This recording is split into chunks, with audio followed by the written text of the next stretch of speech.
Good morning. Continuing our review of the conclusion of Hemshech Ayin Beis. We are, I believe, on page 27. If I'm correct. I'm going there right now. Reviewing the essay that I wrote on this.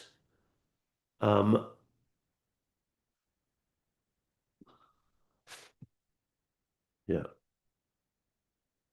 So where are we up to? We're middle of understanding the connection of Torah, the light of Torah, to vision.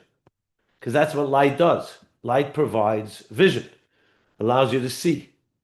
The light itself doesn't see, but it creates, it illuminates the environment we're in. So we should be able to see. Like we've been speaking about, the eye in a dark room cannot see without an outside light. That light is Torah.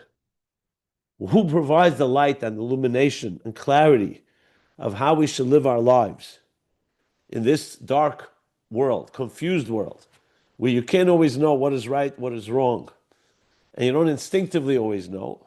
So Torah is given to us as so-called the divine light, Torah Hashem, to illuminate exactly that. And as such, the Torah provides the neshama with the ability to fulfill its purpose. It would be like sending a soul to earth, saying you have a mission, you have a purpose, but the neshama would say, what's my purpose? So there's certain instincts the neshama would know because it's a tzelem Elokim, chelik Elokam mamish. So it has a divine personality. But the neshama, however, came into a body and an animal soul. It's not a neshama that's unfettered and unaffected by its environment. So it's shcheirani, as we've been learning. It's dark. So the Eibishter gives us a Torah, which includes, of course, mitzvahs, ner mitzvah, to illuminate the path. And that's the connection to Er Hariyah, the vision, the sight, which initially is like an Er Makabel, because it needs an outside light to allow it to see, but the eye itself sees. As the eye, even though it's an Akeli, sees, it grows and it develops, in this case the neshama, to the point that it will be, second level would be, that the eyes will shine just like the sun and the moon. That's already a stage at the end of Aveda, or La'asad Laveh, stage 2. And then stage 3, you reach the Etzem itself, Atzmus, that created the Shemesh and the Levana and the eye and the Etzem Koyach Hariyah and everything. And once you reach that level of Etzem, there everything is equal. Moyer and Oyer. It's even higher than Moyer because even God can't be defined by being a Moyer. Like you said, Yetzer HaMe'eris. He's the one that shaped and created the Me'eris. So essentially 3 levels which correspond to the 3 levels of Yechudat Hata, Das Tachten. That's when you live in existence. There's a Yesh, there's an Ayin, and the outside light shines, so the Yesh recognizes that God is the divine force within it. Then there's Yechudei Allah, which is a higher level, where the eye is one with godliness, to the point that it itself shines, and it can even be mashpia into Torah, I should have added, but it's still not the ultimate. The ultimate is the joining of both Yechudei Allah and Yechudei Hata, where everything is equalized, and that's only in Atzmus.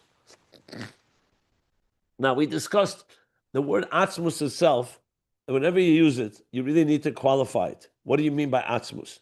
Do you mean relative to Oyer, like Etzem Hashemesh, compared to the Oyer Hashemesh? We call it Etzem. Etzem Koyach Hariyah, compared to Koyach Hariyah, or Riyah. We call that Etzem. But when we're talking Atzmus in this 3rd level, we're talking about a level that is beyond yet any structure at all, where everything originates from. And that is the ultimate 3rd level, basically relative to us in our Aveda, means where existence and the divine become like one. And we learned that literally at the end of Hemshech Ayin Beis. And that is what we can derive from learning the Maimer Ve'eneinu Me'ires, which the Rebbe Rashab only refers to in the beginning when he says, That Mokemacher is the Maimer Neiname Iris. But like I pointed out, the Rebbe Rashab never goes back to that. But once you learn the Maimer, and you learn the Maimer, Hamagbi L'Sheves, Hamashpili Lires, that Torah is Lires, Riyah. And the Neshama on its own is Shmiyah. You can really draw from there the levels of Avodah here, that we start with Shema, Yisrael, then we get to the level of Torah, Riyah, then we get to a level that the eye itself sees, the neshama itself sees, not just with the light of Torah, and to the level, this third level we're talking, which is even higher than Einenu Me'ires. That sums up somewhat what we learned till the top of page 27 in this essay, which can be found at the group, the WhatsApp group, Ayin Beis group. We have the essay posted there. And I'm going to continue now, paragraph 2 on page 27. Okay. But Al Pizeh, according to this, which we just discussed, the three levels, Hari Beis Dargas Harishenis, the first two levels of Riyah, which is one, the eye seeing with the light outside of it, with Torah the neshama being illuminated by Torah, and the second level is that the eye itself sees. According to this, we could say that the two levels are al derech hachiluk ben tefillah v'teira. You can compare them to the difference between tefillah and teira, which has been, of course, a critical and fundamental cornerstone of almost half of Ayin Beis, from volume 2, the middle, where we first started speaking about tefillah, and then volume 3, middle, page 1350, started speaking about teira, these two ways of yichud. Arimim chelakaya melech mamata lamayla and mamayla lamata. Haveda vayichud mamata lamayla al yedei tefillah. Shel ner Hashem nishmas adam. That the aveda and the yichud that we achieve through the aveda satfilah of the neshama, when it contemplates on Shema Yisrael, still Shema, mamata lamayla, it achieves a level of appreciating and perceiving godliness. Second level, then comes the next level with the Aveda Mumayl Lamata. Teira provides us with an oir from pre-tzimtzum, unaffected by the tzimtzum. Mamata Lamayla, you're coming from after the tzimtzum, you're working your way up. But Teira bypasses all of that. It gives us essentially a message straight from the source, pre-tzimtzum, atzmi. And then, what about the Madrega Gimel? What would be the third level? L'chol levadecha, einon maspikim l'heidus l'cha. That the Alter Rebbe explained, this is the level that even einenu me'iris kashemesh kireich, even when we reach the second level, where the eye itself sees, first with the power of Torah, and then with its own ability, the neshama's ability, that's who b'chinas ha'atzmus shemiyached beis yichudim elu the mumayla lamata u'mumat lamayla. That's the level of Atzmus that connects and joins together both these levels, because this end of the day, Mamat L'mayla and Mayla Lamata are two different approaches.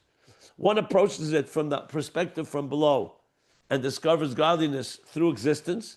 The other one comes from a revelation from above, Torah, and now we have the third that joins them together. Hayichud, Yichud Elah, Yichud Tata, the unity of both the lower unity and the higher unity. And how does that manifest? That's dafka through neshamas. So indeed, the neshamas got ignited and illuminated through Torah, but then the neshamas climb to a level even higher than Torah, to the point where the neshama is mashpiyah Torah, and to the point that neshamas, because the mushish and atzmus can connect mamata l'mayla, mamayla lamata, tefillah and Torah. K'mavur barucha. As explained at length. This is explained. This is where the Rebbe Rashab ends the Hemshech. So in the Hemshech that we have, here I'm tying together the end of the Hemshech to what may have come afterwards in the context of Riyah, the three levels of Riyah, and specifically now Mamat L'mayla, Mamayla Lamata, and the joining together. Remember, the Maimer of the Alter Rebbe explained there's a staklus mamata lamaila, which is the makabel looking at the mashpia. Then mamayla mata is the mashpia looking at the makabel, and then there's the joining of both. So essentially, what I'm tying here together is the end of the hemshech with, well, like I said, the connection to Riyah based on the Maimer Ve'inenu Me'ires and the Maimer HaMagbil L'Shavas.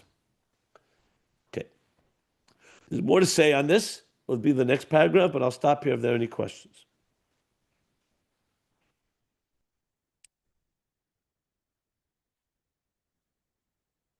Okay. Next paragraph. Can I ask a question, Rabbi? Yeah. I'm having difficulty distinguishing between the Riyah that is, I think, provided by Ora Torah, the light of Torah, and the Siyua there, versus this Riyah that you're talking about at the level 3, the Yichud of Yichudim, that there's a different kind of Riyah there. I thought Riyah was level 2. You just, I think, said Riyah is level 3. All three levels in Riyah. There are three levels in Riyah. Uh-huh. There's seeing it with the support of light outside of you. Uh-huh. There's the eye itself sees like the sun and the moon, and then it reaches the source that's higher than that created sight in the first place. Okay, but yeah, again, I apologize. Maybe I'm just slow here. You tried to explain that the level 1 was tefillah, that was lamata lamaila. Level 2 is Torah lamata lamaila lamata. First, it's through siyua, and then it lasi level it sees on its own. Yes, did I get that right or not? Yeah. Okay, And then there's the so joining of the two of Mamat Lamaila and Mamayil Mat, as he explains in Ayin Beis at length. Are okay, you so having a we're problem understanding what is the joining of the two? well, we talked about that, how that was a little bit of a paradox, but no, that's not the question. Yes, to some extent, but that's not my question. My question is, where's the Riyah in Tefillah? Tefillah is because Torah is Mamshech Riyah, like we learned. In Shema Yisrael of Tefillah, then comes Torah that illuminates and Mamshech Riyah into the Shmiya of Tefillah. We learned that earlier. If you go back, I think 2 pages in this essay where he talks Are you about that. talking about the transformation of the Nefesh Bahamas? No, not at all. We're talking about that on its own, the neshama is the level of Shema Yisrael, Tefillah, and Yeah. then Torah, Eir. Remember, in addition to Shema, we have the support of the mitzvah and then of Torah, Eir. And Yeah, Torah is Mamshech Tefillah, Riyah into Shmiya. That's what we learned earlier. I know, but how does Smiya or Tefillah, how does that have any sense of Riyah in it? That's the It's a question. higher level of perception. He discussed it at relatively at length. You can have a shmiya that you only understand something, then you can Let's come put to it a down level one of one degree. resonance as if you're seeing it. Turn it up 1 degree. Sorry. I That's what he said apologize. earlier. Okay. Well, I'll take it offline. I just don't see where there's any vision Well, you through should just go tefillah. back a few pages. He said explicitly, you could hear something and understand it through hearing. Then you can come to a level of resonance like seeing it. He explained it. Okay, thank you. Now I remember. Sorry. Just go back, as I said, all of this has been covered. Sometimes you just have to go back a few pages earlier and review it. Okay. Yeah, thank you. Sorry for holding up the class. It's a whole section where he talks with a whole piece of Hamashpili Lires, where he talks first about Shema, Shmiya, then Riyah, and then we talk the Mittler Rebbe adds another level where Shmiya becomes like Riyah. Yeah, now I remember. Thank you. Look back, go back to page 25 and on, basically. 24 and on even. Okay, fine. So now let's continue. Ulahaisif, and we could add, I'm writing this. B'sefer Hemshech, the end of the Hemshech Ayin Beis, Amid Aleph Tov Samach Zayin Ve'elach. page 1467 and on. And look also above, page 1427 and on. Mavur, the idea of the immutable God, meaning that Hashem, even after creation, doesn't undergo any change, God forbid. It's exactly the same. From God's perspective, there's no difference before the tzimtzum, after the tzimtzum.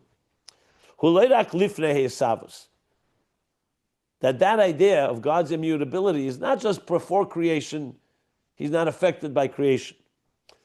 It's not just talking about the elikus that's higher than existence. But also after creation, meaning the divine that comes after the tzimtzum and is manifest within the creation.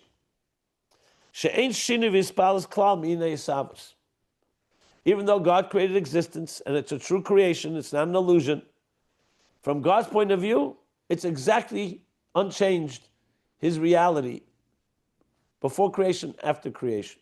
Meaning, even a lakus that where we relate to, that means it's commensurate to our kalim, to our parameters. Even there, when God looks at it, it's exactly the same as he sees the Ur before the tzimtzum or before creation, or higher than creation. Kamesha Kasav, or Kamesha Emrim, Va'atuhu Kaidem Shenivre Elam, Va'atu La'achre Shenivre Elam, that you are the one pre-existence and post-existence, Bli Shum Shinei Klal. So if you're able to see it from Atzmus' point of view, that you would see an equality here. You wouldn't see two levels. God wants two levels, and that's why there are two levels in our perception. But from God's point of view, it's just two forms of godliness. The Eine Kedimyan HaNeshama. This is all taking us back to what was said earlier in Ayin Beis. And it's not like the Dimyan of the Neshama. He made it clear. The Neshama that comes inside the body, HaMislabesh is Beguf, that manifests within the body, it is affected, if you recall. The pleasure and the pain of the body affects the experiences of the body affect the soul, and the experiences of the soul affect the body, if you remember. The pages I referred to on the top, the first line of this paragraph.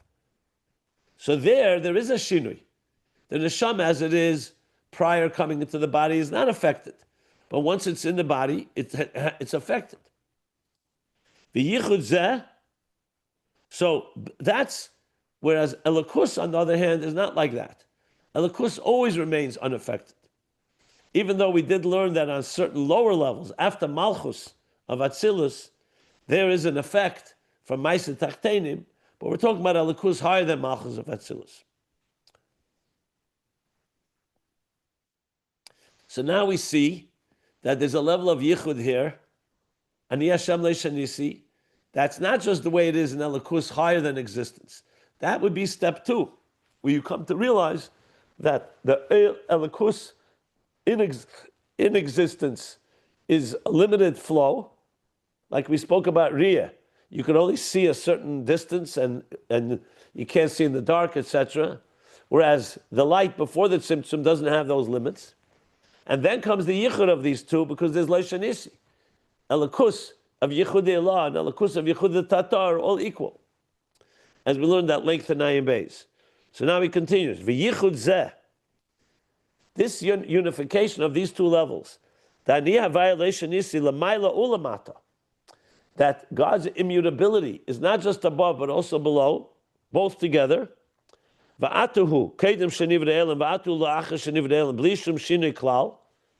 there's no shift at all, it's all one. That's due to the third higher level, Atzmus.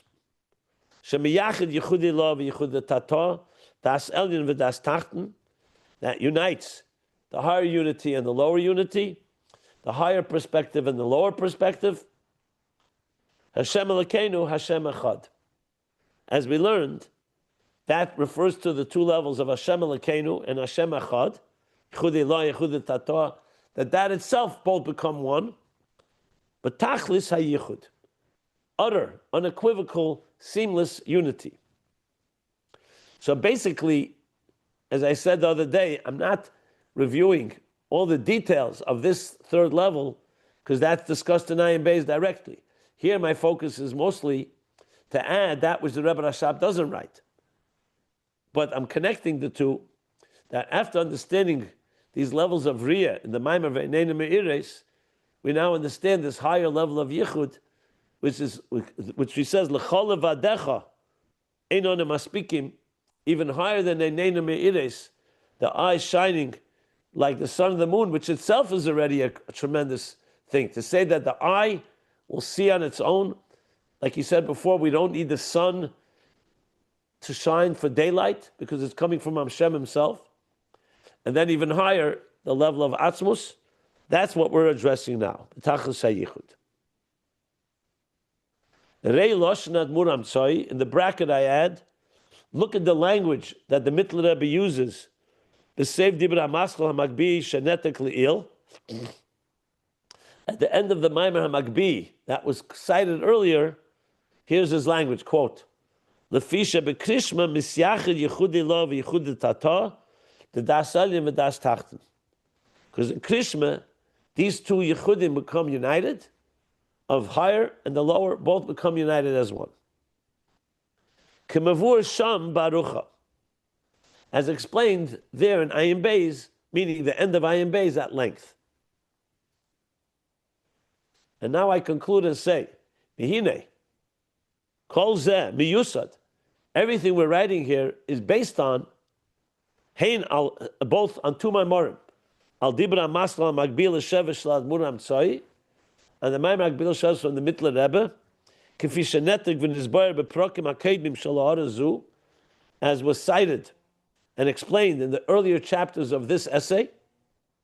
Vehein, and also on the Maimar Al Dibra Maskul, Ein Onu Maspikim Lahede Shalad Murazakin, the Maimar from the Alter Rebbe, Ubarucha Al Dibra Masl Ve'eneinu Me'irish Lad Muram Tzoi Hanal. And the Maimar of the Mittler Rebbe that's based on the Alter Rebbe's Maimar, as mentioned earlier, Eneinu Me'ires. So I'm bringing this in because I wanted to show that this whole discussion is based on those Maimarim, and when you join them together with the end of Hemshech Ayin Beis, you have a beautiful, eloquent picture that emerges. And understanding the whole context. And above all, this is coming to explain why that, and that's what drove me to write this, when the Rebbe Rashab writes, V'nirali levayer. That's a very strong statement. To explain Torah Eir, and Ner Mitzvah, and Ner Hashem Nishmasadim, he says, nirali, it appears to me, the way to explain it is with the concept of Eir Ariyah. And he explains Eir Ariyah. But he doesn't go back to the Maimer Ve'eneinu Me'ires and all the details that I cited here and explained. But when you do, you suddenly see what means nirali levayer. Because this indeed helps us understand the whole process of how Torah illuminates the neshama to the point that the neshama itself begins to radiate, like the eye that sees like the sun and the moon, to the point that the neshama reaches Atzmus that unites everything together, Torah and Tefillah, Torah and Tefillah and Shema Yisrael and so on. Okay. Now, this is pretty dense or heavy stuff, so I wrote it up. I think it's pretty clear. However, for you learning it for the first time, all of this, I would suggest you probably review it as many times as you need. I'm not assuming just because I wrote it, it's all going to be immediately integrated and comprehended. So I definitely suggest and encourage you to look at the essay itself. You can go back. If you want to learn the actual Maimarim, everything is cited here by page number. So you can retrace all my steps of how I got here. But it is actually the work I did was to learn these Maimarim and then use them to understand Ayin Beis, and use Ayin Beis to understand these Maimarim. And that was not a small achievement because it's a lot of stuff and you have to make sure everything is consistent. And remember, I'm building it on also the fact that Rebbe Rashab does cite these Maimarim, but he doesn't say exactly what he meant necessarily. But when you really work through all the details, you can start seeing how it all emerges, and it's pretty I would say I'm pretty confident to say that this is a pretty smooth transition and not forced in any way. But as I've written in this essay itself, I'm open to any comments and feedback. If someone has another way of understanding it, by all means. So far, of the different people who've read the essay, and quite a few have, I haven't heard yet any comments. Everyone who I talked to said it's a little over my head. So I'm just accepting that you did the research and that's that. Well, I hope somebody does do some fact checking and hopefully can maybe point out something I missed or something, a different way of understanding it. But that's so far what we have. Okay. Any questions? No, just a comment. If learned, advanced students of Hasidus are saying this is complex for them, it makes me feel not so bad. Yeah. First of all, advanced students of Chassidus will tell you Ayin Beis in general is over their head. Many That I've avoid heard. it. Yeah. Yeah. Yes. Many are shocked even that I'm teaching it. You know, they say, okay, it's one thing you're learning it, but you're teaching it to people who haven't really necessarily learned a lot of Chassidus. I said, look, that's a challenge. If you can't bring Chassidus to someone who's a beginner, so to speak, then that's a challenge. I'm not saying it's easy, but I feel very confident saying that that's a good challenge, and let's do our best. 100%. And then this essay for sure. I mean, what should I say? I don't want to. I'm not going. I'm not here to toot my horn, but a few people told me it's a whole different league. They didn't even imagine that somebody could have done something like this because Ayin Beis has said it's complex enough. And here you go and find the memorim that Ayin Beis is based on, and come away suggesting how the Rebbe Rashab would have written it. That is, that's why I do all the qualifications. A little chutzpah in a way, you could say. But I feel very confident. I would never have done this if I did not find in my Marim Hamagbil Hashevis and Veinena Me'iris. I could tell you that right now. Not because I wouldn't been able to say with any authority what the Rebbe Rashab may have said, but he's clearly quoting these Maimorim. So I feel very confident to say that he knew exactly where those Maimorim were going. He just didn't have the time to write it down. And I think it's all Hashgacha Pratis. Maybe the Rebbe Rashab knew that in case he didn't finish, some people would be able to piece it together based on his giving us enough clues and evidence and the sources of where he took this material from.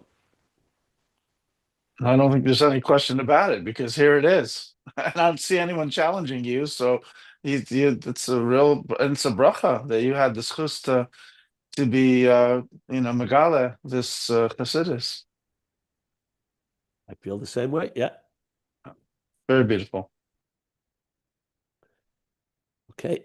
Are there any questions, clarifications? This, opposed to the previous 4 chapters of this essay, is a little more complicated because I'm introducing new ideas. Before, I was really taking Ayin Beis and Amagbil Hashevis helped us understand the effect on the animal soul, what is Ner Mitzvah, what's Torah what is the role of each of these Ner Hashem Nishmas Adam. But now we're going into the world of Riyah. There we need the whole Maimer Ve'eneinu Me'ires that the Rebbe Rashab didn't really speak about, only in certain ways he did about Riyah. So it is more like introducing more themes that were them in contrast to what we learned earlier. Because Ner Mitzvah and Torah were not necessarily explained fully, but the themes were there in Ayin Beis. This is like a whole new dimension. So again, be happy to read it over, review it. You may have questions later, it's fine. You can always go back to it. I'm not, even if I move on, we can always return to this section. So chapter 5 probably needs more. If I were you, let me say you, all of you, I would read it several times because it's a little more, as I said, you see, there's a lot new topics in a way, but they all fit in. I think they fit in like a perfect, like jigsaw puzzle, Did we? I think we learned an excerpt from Einina Me'iros, or did we learn the whole mimer? I don't remember. We didn't learn the whole Maimah for sure. Yeah. I quoted parts of it when we learned it inside, but we didn't learn it inside. No, Where's I know it's in here somewhere. What is the specific citation? Where can one find that mimer? the Mittler Rebbe Yeah, or the Alter no, Rebbe. no, Enina Eros. That's both. Alter Rebbe has a Venena Meirus and the Mittler Oh, Rebbe has. and which you're drawing from both? Of course, yeah. Okay, so I guess one should read both, just like Hamagbilu Lishevis. By all means, the Alter. I give the exact sources. Go back on page. Let's see here.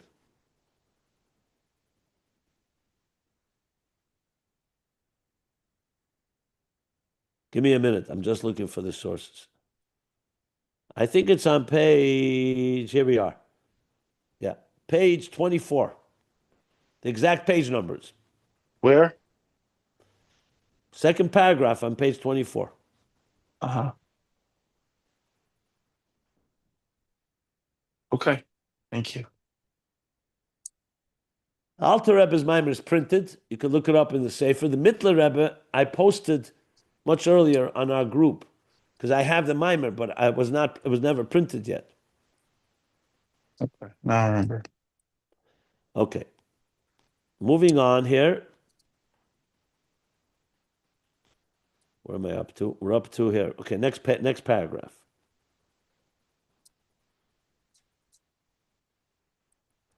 Okay, now we're getting into another question that was asked in Ayin Beis on page 1350 that was never answered. And I'm going to now go on and explain the answer to that question based on what we just learned about the difference in Torah and the Shamas. So it's not a new topic per se, but it's a new section. This could have been its own chapter, but I just included it in the same chapter here. So you ready? Okay. Al Pizeh, according to the above, F Shagam Lataretz, Hashayla Ba'amid Aleph Shin Nun. We could also perhaps answer the question that he asked on page 1350. What was the question? Ma'wa hefesh l'mayla bein tzir adam de neshamis l'tzir adam de Torah. What is the difference? He said there that both Torah and neshamis. Just give me a second. Someone's at the door. I'm not sure who it is. 1 second.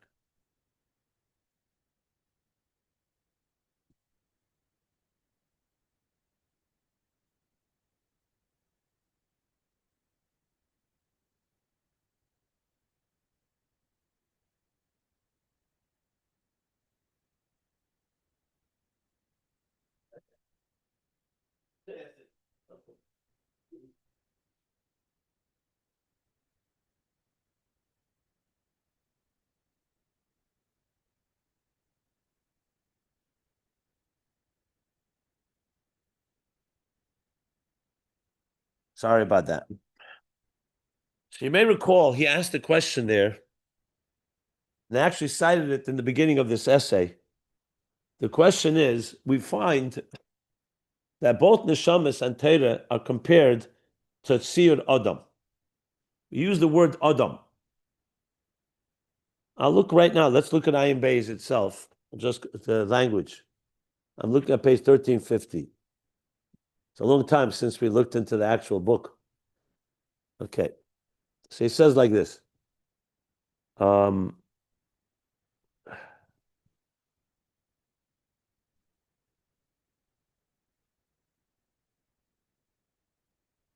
tzarich lahavin.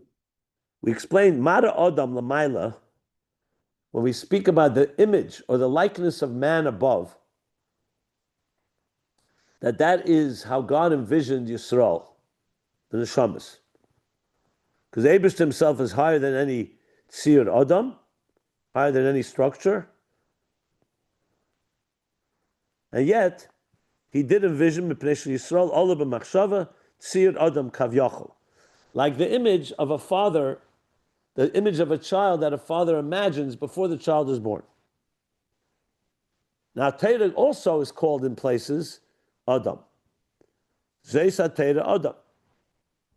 So the Rebbe Rashab asks, V'tzarech lahavin ma'u ha'hefresh l'mayla ben sir Adam the neshamis l'tzir Adam the Torah. And he leaves that question unanswered. And it's a very powerful question, especially after all we've learned about neshamis and Torah. They're very different. Yes, they complement each other and they support each other, but how do you say that? So, how do you explain this Tzir Adam of Torah in contrast to Tzir Adam of Neshamas?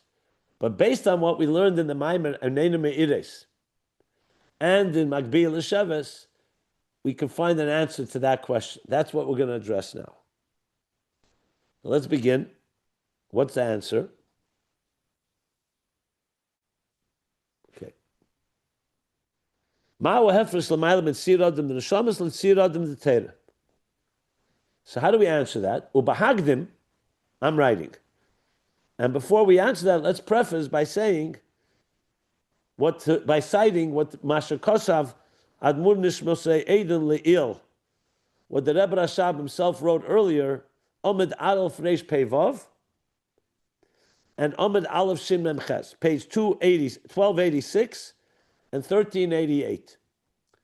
So this was again a little detective work that I found references earlier in Ayin Beis that will help us understand what he asks later. And with the help of these Maimarim, the siyua of these Maimarim, we could say, you can really figure out what the answer is. This is a very geschmack piece, as you'll see. So what did he discuss there? He's talking there, what's the maila, what's the quality that Torah provides? You know, we've been talking a lot. Shema Yisrael is the neshamas praying. Torah is the amshachim u'maila. Tefillah mamat l'maila. Torah is mamayla mata. So he spoke there. What's the mile of Torah over tefillah? Ubishneim kosav, and in both those pages that I just cited, he writes interestingly, as shall be explained later with God's help. I'm writing now. In actuality, Kanira loy hispik levayda inyan kanal. The Rebbe Rashab never seems to have found the ability, not meaning the time, or he didn't end up doing what he promised he would do. And that's maybe why he wrote about Ezra Hashem Yisbarach, as I pointed out a number of times. But regardless, we don't find that he actually explains it later. However, al pi mavur le'il,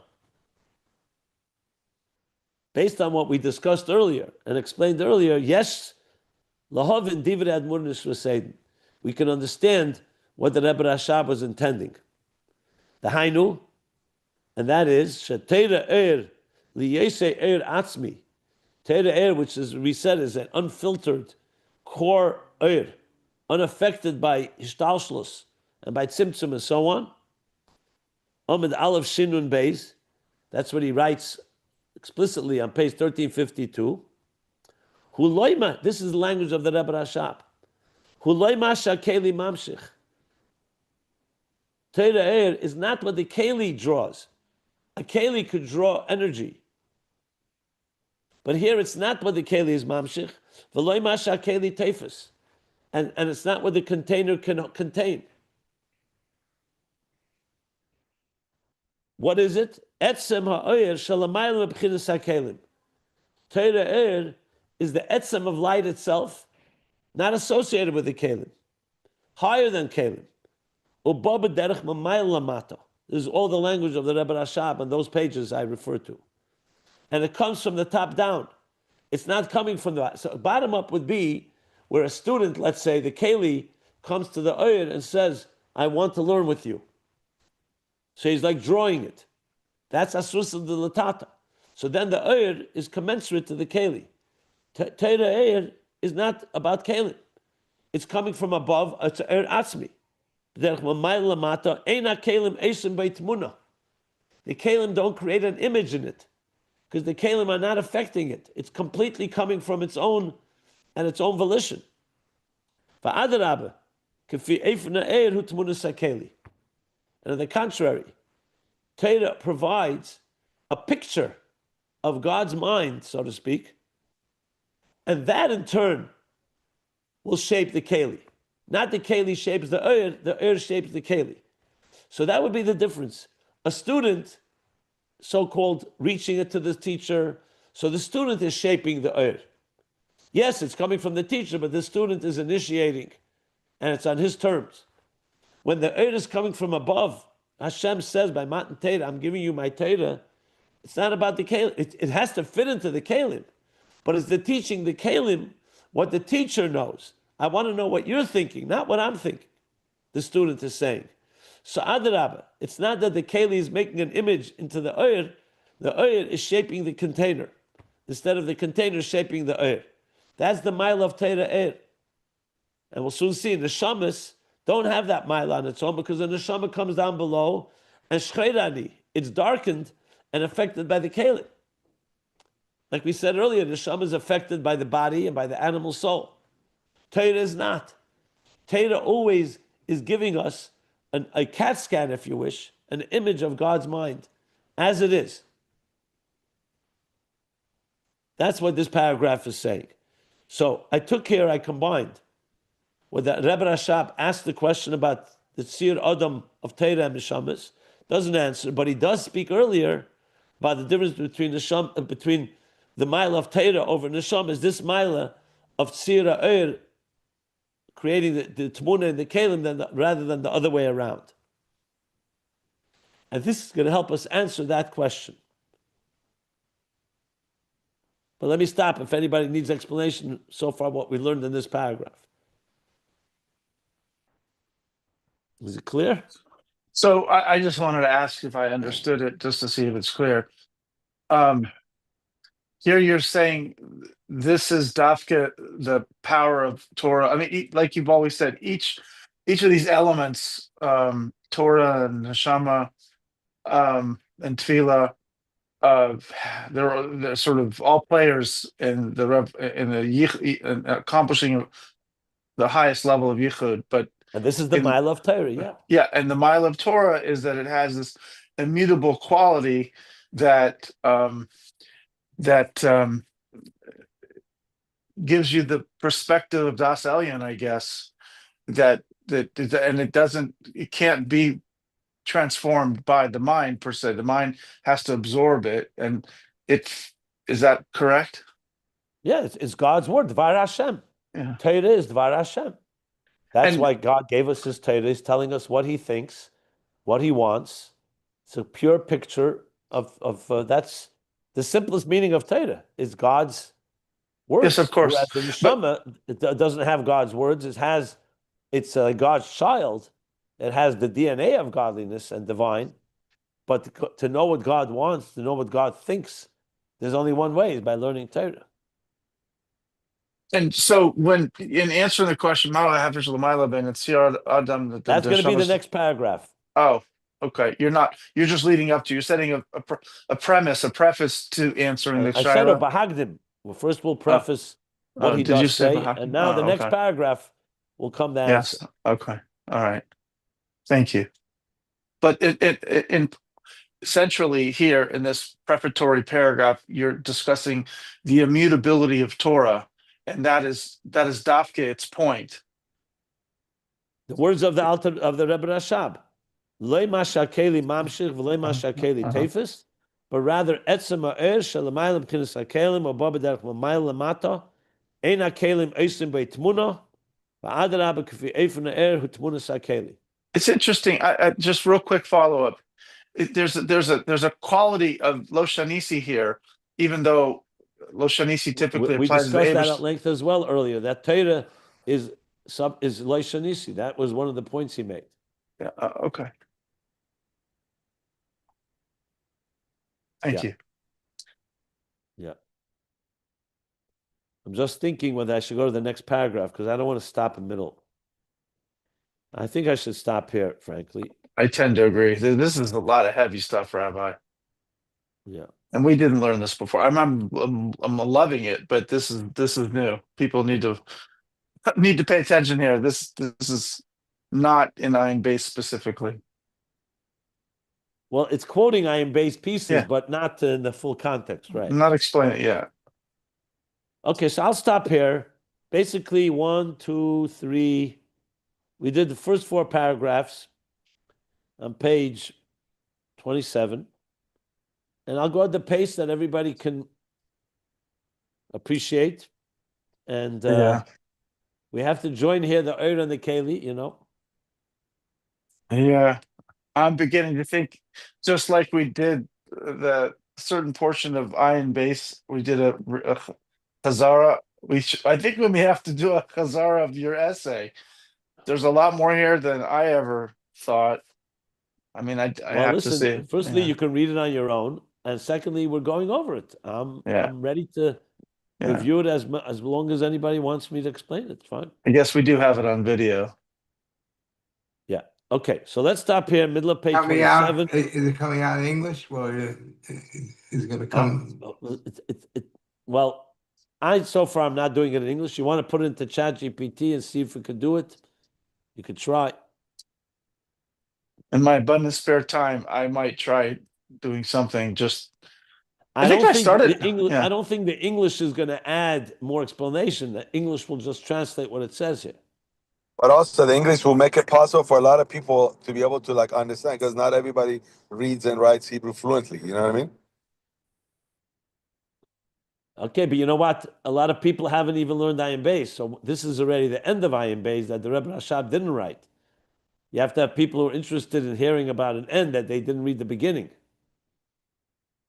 I'm not. I did the work, and I'll continue to do what I have to do in teaching it. Remember, I already said all this in classes before we even began the essay. So a lot of what you're hearing here was discussed, but now we're reading it, with all the details, so it's more elaborate, more dense, I guess. I wonder if it's an open question. I wonder if, to George's point, what's the perspective to be able to give this accessibility, particularly given there's a lot of assumptions here that people are familiar with Ayin Beis, understand the questions, and can understand how you're trying to answer them. But at a really high level, I'm wondering if one could say that these are sort of the dynamic sort of inside the engine room of what our avoda is effectuating metaphysically, for both for ourselves and for the world, in terms of the connection between heaven and earth. Well, Because to me, that's what well, you're let me put talking it about, this the way. three principal pillars. Yeah, let me Neshama, put it. Torah, mitzvah. Sorry, yeah, go ahead. No, I hear you. But let me put it this way: if I had to give a talk, one talk, an hour, a half hour, whatever, on Ayin Beis, with all taking everything into consideration, the whole Ayin Beis and everything in this essay, the conclusion. Obviously, I wouldn't go into all the details. I would lay out a few of the main building blocks, including what you just said: neshamas, Torah, mitzvahs. The interface, obviously, the essence of Ayin Beis, the interface, Keser, Mamat Lamayla, Mamay Lamata, and the joining of both. And just lay out those main pieces, which would include everything here, both what the Rebbe Rashab explicitly wrote and what he did not explicitly write. I wouldn't even go ahead and say, okay, here's what he wrote, and here's what I'm suggesting, because it would complicate matters. I would just take it as one whole and present it. This is the story of Ayin Beis. And then if somebody wanted to dig deeper, I could say, here are the things that he said explicitly, here are the things less. That's the way I would present it to an audience that was interested, obviously. What we're doing here is what we did for the last, 14 12 years, years, yeah. which is learning every line and every word and probing every detail. I don't think, there's over 5, maybe 6,000 videos classes that I did on Ayin Beis. I don't think it's expected that most people will ever listen to all that. Those of you that have been in the class, we do it day after day, but you can imagine it's a very, you're talking about extremely, people are, I'm not justifying, I'm just saying it's realistically, I'm not naive. I love it and I do it, but I know for most people, give it to me in an hour, give it to me in an hour and a half. You want to give a series of 5 classes, fine. So I'm just saying that. So it all comes down to, like I always point out, the audience, who you're speaking to. Here I know I'm teaching a class. Most of you come almost every day, or at least once in a while, and you're more or less in the flow, and you're eager and willing. So obviously we're going into every possible detail, studying it inside, and this is not a what do they call crib sheets? Not crib sheets. What are they called? Cliff notes? Cliff notes. Cliff notes, right? Cliff notes, right? It's not a Cliff Note version exactly, but I understand that. Now, frankly, to sum it up in 1 hour would help us all, because if you can sum it all up, it gives you. That's why I often would give you a full overview of Ayin Beis without all the nitty gritty, but you need to do both. I might want to do that. I'm wondering, just on this particular essay itself, one could say, if he had to really bekitzer mitzamtzem it. You could say building a relationship with the Eibishter, bringing the Eibishter into yourself in the world, and bringing yourself into the Eibishter. But you could say that about all of Ayin Beis. It's not just this essay. Okay, well that makes it even more powerful, doesn't it? Yeah, I'm not. The essay in that context, the essay is filling in certain key details in what you just said. But can you understand it from Ayin Beis itself without this essay, without this whole exercise? You could understand the basics. There'd be questions that remain unanswered, but you can't say that the themes are completely. The idea of an interface between God and existence, you can pretty much know from the 1,470 some pages from Ayin Beis. But the questions he didn't answer, and of course, many details in this interface. So it's hard to really. At the end of the day, I look at it as one big picture, obviously. Yeah. I don't know. I'm saying this as not as a commitment, but as a fantasy goal, that I would write such an essay that would summarize what you've said here and connect it to the themes of Ayin Beis. I think that would be a great joy if I could find the time to do it. Yeah. And make it accessible, like George said, to people who are not fluent. Because there's a whole project of its own. Yeah. Of doing everything we've done here in this laboratory, and packaging it in ways that people of all walks of life can really appreciate. Exactly. There's big value. To me, that is tremendous value in that. We did all the research and the work. I really think it's like literally, the work inside the lab. But then you need to package it for the market. There's a lot that itself deserves its own, its effort, own project, so-called budget. Yeah. No, that I believe God should grant me the time and the highest to do that. I would like to do that. Yeah. Well, one thing is for sure, there's no question that the contributions of this learning, Ayin Beis, and everything we're doing, the essay and so on, presented correctly, is revolutionary and can really transform lives. That I don't even have a question about. Exactly. In understanding what is Torah, what is a mitzvah, what's a neshama, what's the avodah, it's unbelievable. It's so, and it's hard for me to put. It's like studying lahavdil, advanced physics on things that most people on a daily basis benefit from, but don't really understand the dynamics. Exactly. Yeah. Great. So we are making history here. Baruch Hashem.